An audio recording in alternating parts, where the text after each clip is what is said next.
ఎందుకంటే నాకు బాధ అవుతుంది. నేను ఇంత మంచిగా చేయాలి కూడా నాకు మొత్తం చేయాలంటే నాకు కూడా బాధ. మీరు సార్ మీరు తప్పు చేస్తున్నారు, ఇంత చేయండి. ఇటు తప్పు చేస్తున్నారు, ఇంత చేయండి. పద్ధతి కాదు. పోయిన గవర్నమెంట్ మంచిగా చేసింది, మీరు తప్పు చేస్తున్నారు చెప్పు, నేను మార్చుకుంటాను. అరే నిరుద్యోగ సమస్య గురించి ఇండస్ట్రియల్ పార్క్ తీసుకురావడానికి తల్లాడుతున్నా.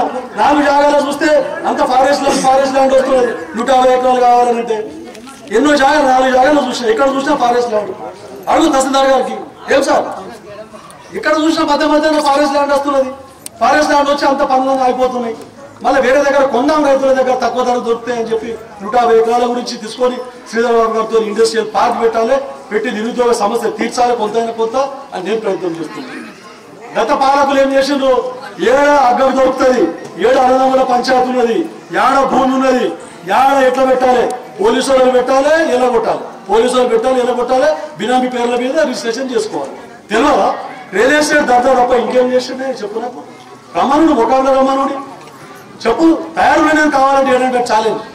కాబట్టి ఎక్కడైనా నీళ్లు నిజంగా రాకపోతే అమ్మ చెప్పండి, అధికారులు పంపిస్తాం, నీళ్ళు వచ్చే విధంగా కృషి చేస్తాం.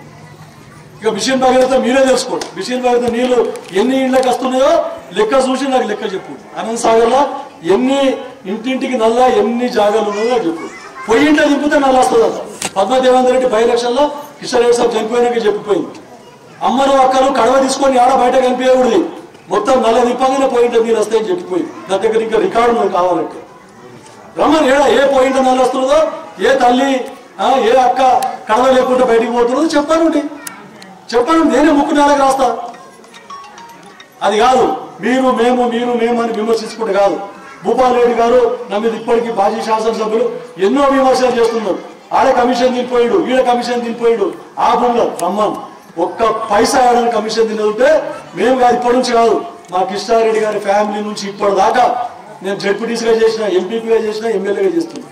ఎక్కడైనా 1 రూపాయి ఎక్కడైనా ఫ్రాడ్ చేసి ఎక్కడైనా కరప్ట్ అని అంటే ఈరోజు నేను రాజీనామా చేస్తాను మీకు చెప్పాను. ఇలాగా కాదు, మేము ఆడ అక్రమంగా భూములు సంపాదించుకున్నాం.